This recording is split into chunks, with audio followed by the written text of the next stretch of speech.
Assalamualaikum warahmatullahi wabarakatuh. Bagaimana kabarnya hari ini? Sehat atau bagaimana? Alhamdulillah Oh, sehat. iya. Pada pertemuan kali ini kita akan membahas tentang materi fasilitasi. Tapi sebelumnya saya mau tanya tentang apa itu fasilitasi. Pengetahuan kita tentang fasilitasi itu apa? Kalau belum tahu, kita akan lanjutkan. Tapi sebelumnya kita baca doa dulu. A'udzubillahi minasyaitonirrajim. Bismillahirrahmanirrahim. Rabbighfirli wa liwalidayya walil mu'minina amin. Rabbi syrahli sadri wa yassirli amri wahlul 'uqdatam min lisani yafqahu qawli. Amin. Ya, berhubung karena di sini belum ada yang menjawab pertanyaan saya tadi, jadi kita akan kembangkan materinya tentang materi fasilitasi. Dan diharapkan dengan adanya materi ini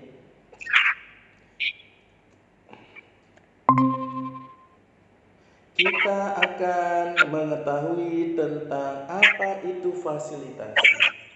Apa definisi sebenarnya fasilitasi? Dan yang kedua, yang kita harapkan adalah apa-apa yang termasuk dari prinsip-prinsip fasilitasi itu. Jadi, untuk menghargai waktu, kita lanjut ke pengertian definisi fasilitasi.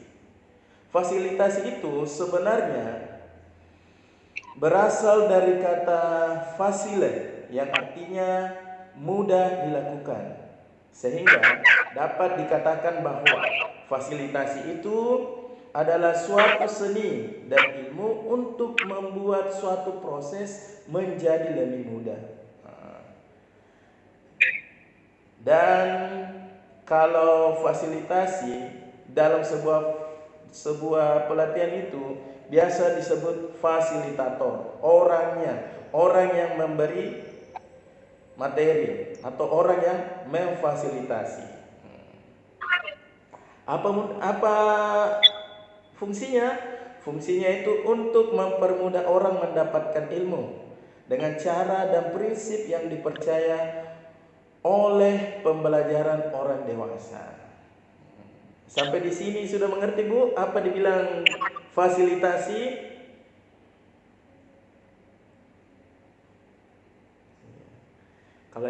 Kalau tidak ada yang menanggapi berarti sudah mengerti semua. Kita lanjut ke prinsip-prinsip fasilitasi. Prinsip-prinsip fasilitasi itu ada 7 hal. Yang pertama itu tentang kesiapan. Jadi, sebagai orang yang memfasilitasi pelatihan, yang diharapkan itu adalah kesiapan. Kesiapan apa? Yaitu kesiapan terhadap sesi yang akan dipandu. Kesiapan yang dimaksud tidak hanya kesiapan terhadap materi, bahan, dan survei lain sebelum pelatihan, tetapi juga mempersiapkan hal-hal yang mungkin terjadi yang tidak sesuai dengan rencana. Artinya apa? Fasilitator itu tidak cukup mempersiapkan bahan atau materi saja, tetapi harus mempersiapkan hal-hal yang tidak terduga. Misalnya materi yang berkaitan dengan fasilitasi ini, maksudnya materi yang lain yang berkaitan dengan fasilitasi ini. Jelas, Bu? Jelas kok. Mohon dibuka videonya, Bu. Prinsip yang kedua adalah kejelasan. Kejelasan ini penting. Penting karena apa? Penting karena memiliki kejelasan dalam setiap proses pelatihan. Seperti apa tujuan pelatihan sebenarnya? Seperti saya tanyakan tadi di awal bahwa kita akan mempelajari tentang arti fasilitasi dan apa-apa prinsip-prinsip fasilitasi itu. Itu adalah bentuk kejelasan. Dan apa tujuan materi yang akan diberikan oleh fasilitator. Kita lanjut ke prinsip-prinsip yang ketiga, yaitu netral.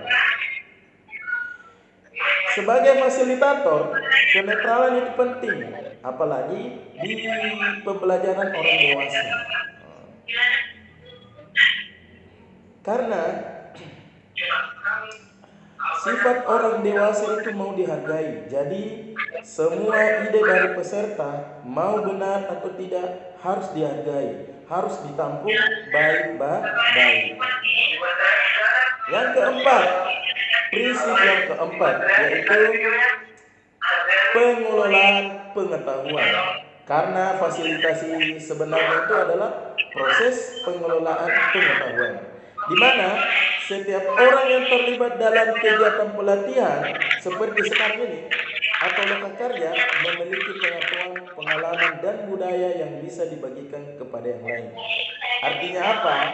Prinsip dari fasilitasi ini, pengelolaan pengetahuannya, yaitu saling berbagi ilmu atau biasa disebut sharing pengetahuan atau pengalaman.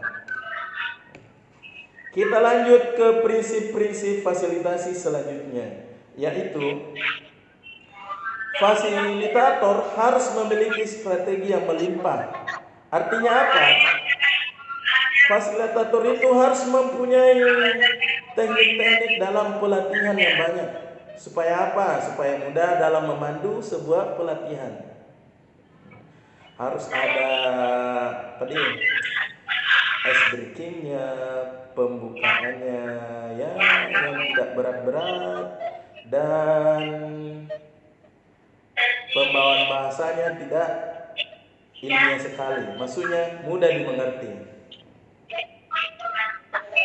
Selanjutnya, prinsip-prinsip fasilitasi. Mohon dibuka videonya, Bu. Videonya tidak nampak. Ibu, Bapak. Terbuka. Oh, berarti jaringan mungkin. Ya, kita lanjut. Iya, kita lanjut. Ke bentuk prinsip-prinsip fasilitasi berikutnya, yaitu menumbuhkan pengetahuan dan pengalaman. Artinya apa? Setiap proses yang dilakukan oleh fasilitator itu harus dapat menumbuhkan dapat menumbuhkan pengetahuan dan pengalaman setiap orang yang terlibat di pelatihan. Dan harus memaksimalkan semua pengetahuan peserta pelatihan. Seperti apa contohnya itu?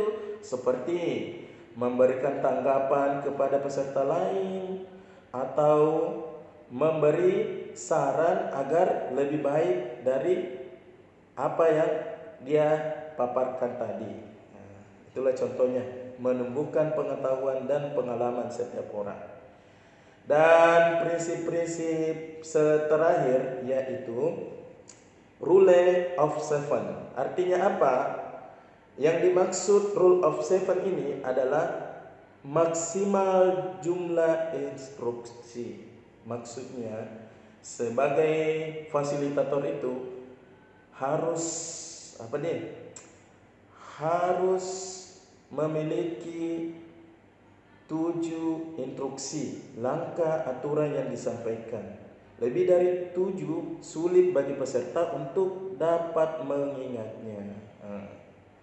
Jadi prinsip yang terakhir ini juga sangat penting. Karena kenapa? Kalau terlalu banyak materi, maka peserta pelatihannya juga akan bingung di mana yang dia mau ngerti atau di mana yang mau dia pahami karena terlalu banyak. Jadi sebagai fasilitator harus menemukan rule of seven. Artinya cuma menerima 7 instruksi saja, tidak boleh lebih. Ya. Berhubung karena prinsip-prinsip fasilitasi ini 7, ya, saya cukupkan juga di akhir pembahasan ini karena sudah cukup juga 7 materinya. Mungkin dari teman-teman ada yang masih berganjal di hati atau apa, masih belum dipahami, silahkan. Saya Oh iya, silahkan Bu Dahlia. tentang ini masih saya ini tidak. Contoh bentuk prinsip netral fasilitasi. Kita berikan dulu Pak. Yang mana itu contohnya? Oh, Bentuk prinsip netral fasilitasi. Oh iya, prinsip-prinsip fasilitasi netral. Contohnya itu apa tuh? Memberikan semua kepada semua peserta untuk memberi tanggapan, bukan hanya 1-2 orang saja, tetapi harus menyeluruh. Maksudnya seluruh peserta harus dapat giliran, bukan 1-2 orang saja. Sudah mengerti? Terima kasih banyak Pak jawabannya. Oh iya, sama-sama Bu. Iya, masih ada?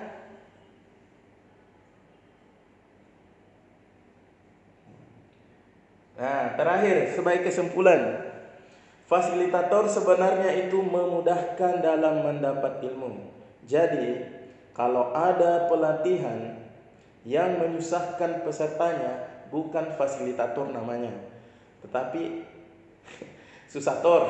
penyusator namanya. Karena prinsip dasarnya fasilitator itu harus memudahkan mendapat ilmu. Ya. Itu mungkin dari saya. Karena waktunya singkat, kita sharing dulu tentang pertanyaan tentang fasilitasi ini. Saya mau tanya kepada ibu-ibu, harap menjawab semua ya. Berdasarkan prinsip-prinsip fasilitasi yang saya paparkan tadi, prinsip fasilitasi manakah yang membantu Anda dalam memahami materi selama mengikuti pelatihan? Harap dijawab. Prinsip-prinsip mana yang membantu Anda dalam memahami materi selama mengikuti pelatihan? Ada 7 tadi.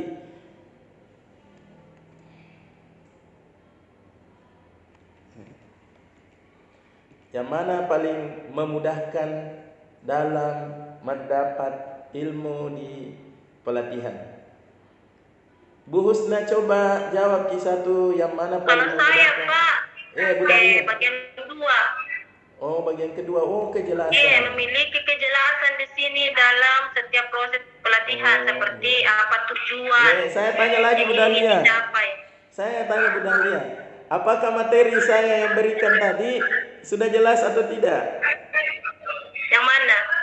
Tadi. Yang tadi. Alhamdulillah sudah jelas, sudah terinci. Alhamdulillah. Berarti saya menerapkan prinsip-prinsip fasilitasi juga. Sekarang Busna, saya tanya Busna, yang manakah prinsip fasilitasi yang memudahkan Anda dalam memahami materi pelatihan? Busna, buka mikrofonnya.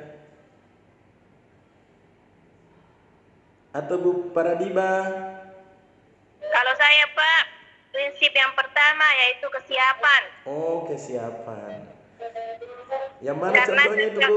Karena tanpa kesiapan fasilitator itu tidak akan mungkin dapat memaparkan materinya dengan baik dan jelas. Oh iya, siap. Pertanyaan selanjutnya, apakah pemateri sekarang sudah siap Bu atau tidak? Siap. Oh, alhamdulillah. Berarti saya juga menerapkan prinsip-prinsip fasilitasi. Menjelaskan dengan sangat. Sekarang Busna, Prinsip-prinsip yang ketiga. mana, Bu Husna? Yang, Yang paling memudahkan dalam memahami pelatihan. yang ketiga, Pak. Oh, yang ketiga netral. Oh, Netral. Fasilitator harus bersikap netral terhadap pendapat dan ide peserta, setiap kontribusi anggota kelompok dalam diskusi maupun aktivitas. Oh iya, iya. Betul, Bu. Terima kasih, Pak. Iya. Pertanyaannya selanjutnya, Bu Husna, apakah fasilitator sekarang atau saya sudah menerapkan prinsip ini? Sudah, Pak. Oh, alhamdulillah. Terlihat dari memberi kesempatan ke semua peserta. Betul, Bu? Nah, ya, Oh betul, iya, Pak. alhamdulillah. Iya, mungkin itu dari saya, Bu. Selanjutnya mungkin kita tutup karena keterbatasan waktu. Mungkin kita akan bertemu di pelatihan selanjutnya, insya Allah. Iya, insya Allah, Pak. Iya. Dalam Marilah kita menutup acara ini dengan bersama-sama membaca hamdalah dan doa. Alhamdulillahirabbil alamin. Bismillahirrahmanirrahim. Allahumma ighfirli wal walidayya walil mu'minina amin. Allahumma inni astaghfiruka ma 'allamtani farji'hu ilayya inda hajati wa la tansanihi ya rabbal alamin. Ya Allah, sesungguhnya kami menitipkan ilmu-ilmu yang kami pelajari hari ini, maka kembalikanlah sewaktu kami membutuhkannya. Dan janganlah Engkau membuat kami lupa kepadanya. Amin, amin, ya rabbal alamin. Wassalamualaikum warahmatullahi wabarakatuh. Waalaikumsalam warahmatullahi wabarakatuh.